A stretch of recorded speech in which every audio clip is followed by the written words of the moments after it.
what are your expectations, and where do you see the euro over the next few weeks?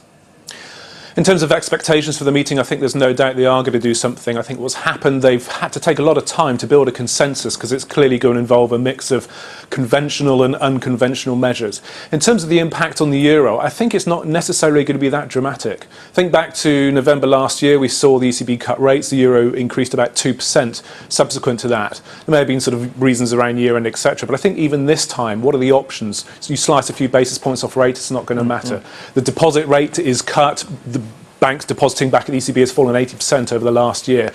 Unconventional methods, quantitative easing, we know that ECB is limited by its mandate, but also by the structure of the capital markets. There isn't a lot of capitalized securities as we see in the US. So I think, yes, the euro will weaken in anticipation, but in longer term, is this going to impact on the euro? I don't think so. It's more of a portfolio story for the euro, less of a rate story, and it's the asset market performance, the outperformance of equities. Also, what we've seen in peripheral bond markets has been a bigger factor in behind the euro performance, and the relatively good performance we've seen so far this year.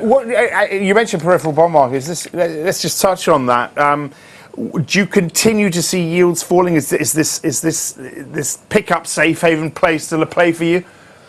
Well, it's looking stretched. You're going to have to look to see what's happened in the peripheral markets. There's been a bit of a sort of shakeout there. We had Italian yields move from about 2.75 up to about 3 and 3.15%. So we've seen something of a shakeout. Not quite sure why that is. There's different stories going around. It could actually be linked to some of the potential sort of rise in Euroscepticism at the upcoming European elections. So, but nevertheless, I think the run we'd seen on there made them look quite rich anyway. So I think that's probably not such a bad thing, so that we've seen a bit of a shakeout there. So certainly I think the portfolio story is worth watching, because I think that's a bigger one for the euro. That's where, if we saw peripheral markets still sell off, where a bigger potential for euro losses comes, rather than the rate side.